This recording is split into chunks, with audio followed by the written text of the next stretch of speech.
आता बघूयात महत्त्वाच्या बातम्या। मतदान केंद्रात मोबाईल घेऊन जाण्यासाठी बंदी, सुरक्षेसाठी पोलिसांचे आदेश। लोकसभा निवडणुकीच्या पार्श्वभूमीवर मुंबईत चोख बंदोबस्त। मुंबईत कोणत्याही नवीन जाहिरातीस फलकांना तुर्तास परवानगी नाही, महानगरपालिका आयुक्तांचे स्पष्ट आदेश। नागरी सुरक्षेला सर्वोच्च प्राधान्य देण्याकरता जाहिरात फलक धोरणात नवीन तरतुदी करणार। मराठवाड्यात पाणी टंचाईचा प्रश्न दिवसेंदिवस गंभीर, 1193 गावं आणि 455 वाड्यांना टँकरद्वारे पाणी पुरवठा, नागरिकांची तारांबळ। पुण्याच्या भोर तालुक्यातील नीरा देवघर धरणाच्या पाणीसाठ्यामध्ये घट, धरणात 8% पाणीसाठा शिल्लक। पाऊस वेळेत दाखल न झाल्यास पाणी टंचाईचं संकट उद्भवण्याची शक्यता।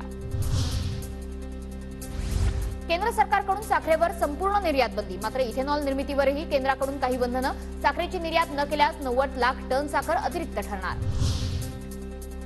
राज्यातील यंदाचा ऊसाचा गाळप हंगाम संपला, 207 साखर कारखान्यांमधून 110 लाख टन साखरेचं उत्पादन, राज्याच्या साखर आयुक्तांची माहिती। 2 महिने मासेमारी बंद, मत्स्य व्यवसाय विभागाचे मच्छीमारांना आदेश। 31 जुलैपर्यंत मासेमारी बंद ठेवण्याचे मत्स्य व्यवसाय विभागाचे आदेश। सीएसएमटीच्या फलाट विस्तारासाठी 15 दिवसांचा ब्लॉक, फलाट क्रमांक 10 आणि 11च्या विस्तारीकरणाचं काम अंतिम टप्प्यात। आज रात्रीपासून 1 जूनपर्यंत दररोज रात्री 11 ते पहाटे 5 पर्यंत 6 तासांचा ब्लॉक असणार।